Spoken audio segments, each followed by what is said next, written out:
बदलाव का मकसद क्या है कि कांग्रेस और बेहतर तरीके से काम कर सके। हम विधानसभा में हर प्रोजेक्शन के बावजूद सफल नहीं हुए।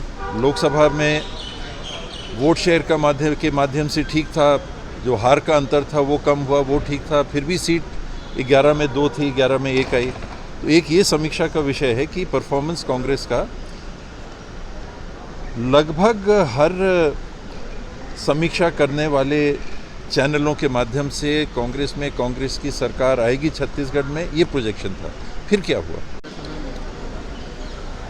मेरे ख्याल से जिम्मेदारियां हैं सबके पास, कांग्रेस के सदस्य के नाते ही। और अगर छत्तीसगढ़ में कांग्रेस के संदर्भ में जिन लोगों से पूछा जा रहा है तो अपने आप में एक बड़ी जिम्मेदारी है। पद कोई जिम्मेदारी मैं नहीं मानता, पद तो आज है कल नहीं रहता है। जवाबदारी ये सतत है, तो वो जितनों को सीनियर माना जाता है उनके लिए, पोलिंग बूथ से ऊपर के जो हमारे साथी हैं उनके लिए ये सतत जिम्मेदारी है कि रोज़ दिन लोगों के संपर्क में रह के हम आम जनों के लिए, छत्तीसगढ़ वासियों के लिए क्या कर सकते हैं। आपको भी बड़ी जिम्मेदारी है, आपके पास कोई महत्वपूर्ण जिम्मेदारी आ सकती है? ऐसा तो नहीं है। ये अटकलें मेरे ख्याल से उड़ीसा में जो परिवर्तन हुआ उसके बाद से लगने लगी हैं कि बहुत दिनों के बाद एक ऐसा निर्णय कांग्रेस में देखने को मिला है जहां पूरी बॉडी को एक साथ चेंज किया गया, भंग किया गया।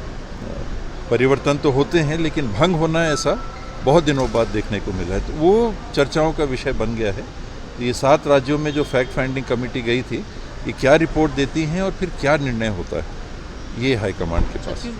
छत्तीसगढ़ में हम नागरिकों के लिए क्या कर सकते हैं, ये चर्चा का विषय। बेहतरी कैसे हो? परिवर्तन तो एक चीज़ होती है, बेहतरी तो कई माध्यम से हो सकती है। क्या समझा जाए? कुछ छोटी बड़ी मैं तो कभी पीछे नहीं रहा। जो जवाबदारी दी जाएगी मैं उसके योग्य अपने आप को पाऊंगा तो अवश्य स्वीकार करेंगे। सर लगातार इसमें जब भी परिवर्तन की बात होती है तो स्वाभाविक रूप से कई नामों पे चर्चा होती है, तो कोई एक नाम पे चर्चा हो रही है ऐसा तो मैंने नहीं देखा।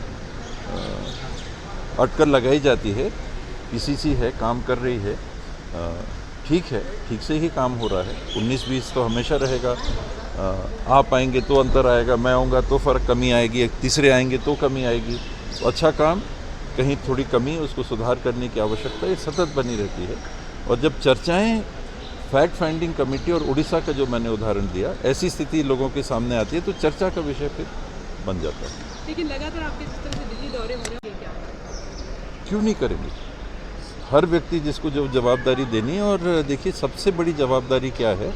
साथ चलना, ये सबसे बड़ी जवाबदारी है। कोई भी एक व्यक्ति सोचे कि मैं कुछ कर लूँगा तो मैं सोचता हूँ कि उनको गलतफहमी, मैं हूँ चाहे कोई भी है, कि व्यक्ति से कुछ हो जाएगा ये कभी नहीं हो सकता।